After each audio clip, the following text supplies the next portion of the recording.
Hallelujah, praise the lord. అందరూ ఎలా ఉన్నారండి? బాగున్నారు కదా? ఈరోజు మనం యెషయా 41వ అధ్యాయం 13వ వచనాన్ని ధ్యానిద్దాం. నీ దేవుడినైన యెహోవానగు నేను, భయపడకుము, నేను నీకు సహాయము చేసేదనని చెప్పుచు నీ కుడి చేతిని పట్టుకుంటున్నాను. హల్లెలూయా. ఎవరు మన కుడి చేతిని పట్టుకుంటున్నారండి? The mighty God. సో మనం ఏ విషయంలో అయితే భయపడుతున్నామో ఆ విషయంలో దేవుడు మనతో మాట్లాడుతున్నారు. భయపడకండి, నా కుమార్తె వివాహం ఎలా చేయాలి, లేకపోతే ఇల్లు ఎలా కట్టాలి, లేకపోతే నా వైవాహిక జీవితం ఏంటి ఇలా అయిపోతుంది, లేకపోతే ఏంటి నేను ఇంతగానో అప్పులో మునిగిపోయాను, వడ్డీలు కట్టలేకపోతున్నాను, ఆరోగ్యం ఏంటి ఇంతగా పాడైపోతుంది, ఏం తిన్నా పడట్లేదు నాకు అని భయపడుతున్నారా?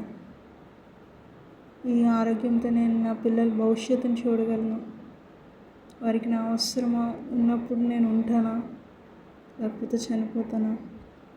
ఈ సిమ్టమ్స్ అన్నీ ఏదో కుదరని రోగానికి సంబంధించినట్టుగా ఉన్నాయి అని అనిపిస్తుందా? డాక్టర్ రిపోర్ట్స్ చూసినప్పుడు ఇంకా ఎంతో సమయం లేదమ్మా, మీకు ఇంకా ఎంతో సమయం లేదండి అని చెప్తున్నారా? కానీ దేవుడు అంటున్నాడు, వాటన్నిటినీ పక్కన పెట్టేసి నా వాగ్దానం నువ్వు పట్టుకో, భయపడకుము, నేను నీకు సహాయం చేసేదనని చెప్తూ ఆయన మన కుడి చేతిని పట్టుకొని నడిపిస్తున్నారు. హల్లెలూయా.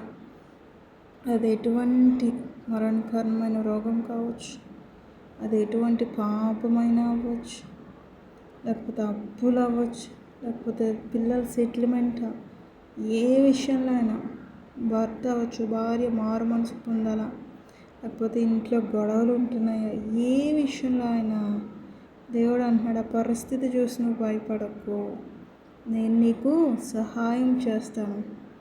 ఇంకా ఆయన మన కుడి చేతిని పట్టుకుని నడిపిస్తాడంట. హల్లెలూయా. ఎంత మంచి వాగ్దానం చేస్తున్నాడు కదండి. మనుషులు చేసే వాగ్దానం కాదు, ఇది దేవుడు చేసే వాగ్దానం.